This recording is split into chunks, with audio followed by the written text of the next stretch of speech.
Hello class, welcome back to 10th grade science book club. So this week we have been reading the story Frankenstein by Mary Shelley, and we've been focusing on the scientific aspect of the monster that has been created by scientist Victor Frankenstein.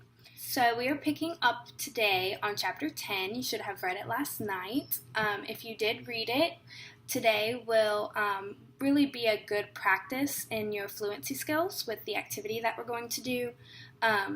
So we are going to conduct a reader's theater in small groups. The reader's theater is basically a theater, so it's kind of like you're putting on a play or practicing a skit. You will be placed in groups of 3 to 4. You will be assigned a character or a narrator position in your group, and you will read the text aloud to your group members and practice those fluency skills. So let's dig in a little deeper to reader's theater. What is it exactly? Reader's theater is a way for students to rehearse and perform a play for peers.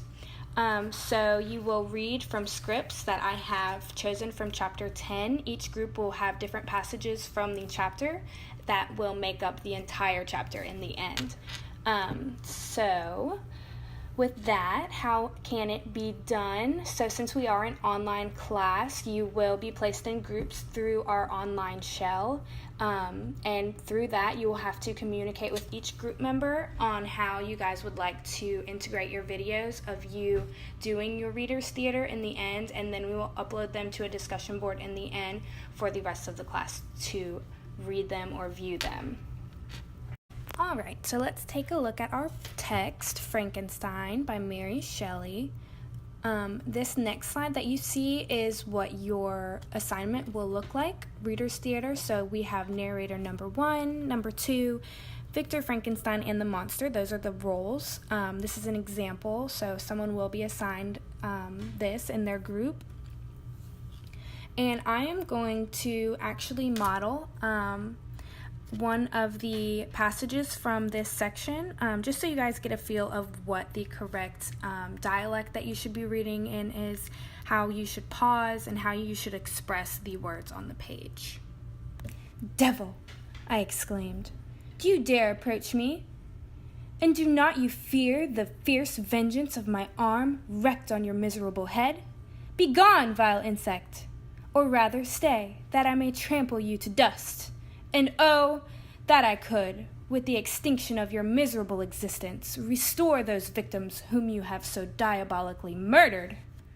So as you watched and observed in my previous example, the modeling of the passage, I was pausing at punctuation marks. I was expressing my words and tone in the way that Victor Frankenstein is in the story. He exclaimed, "Devil!" I exclaimed. "Do you dare approach me?" Do you hear the tone in my voice? So with the reader's theater, that's something that we really need to focus on, because that is something with fluency. That is a skill that needs to be practiced. There are a lot of large vocabulary words that we have noticed throughout this text. Vengeance, wrecked, diabolically, existence. So we need to make sure that we're pronouncing those correctly also in your reader's theater. So make sure that you are researching any vocabulary words that you don't know, looking up how they are pronounced. If you have any questions, just let me know. I can help with that. And once you guys are all done with that, you can submit it, collaborate with your groups, combine your videos together in order of the role that is being shown on your page, and I look forward to reading those. Thank you guys.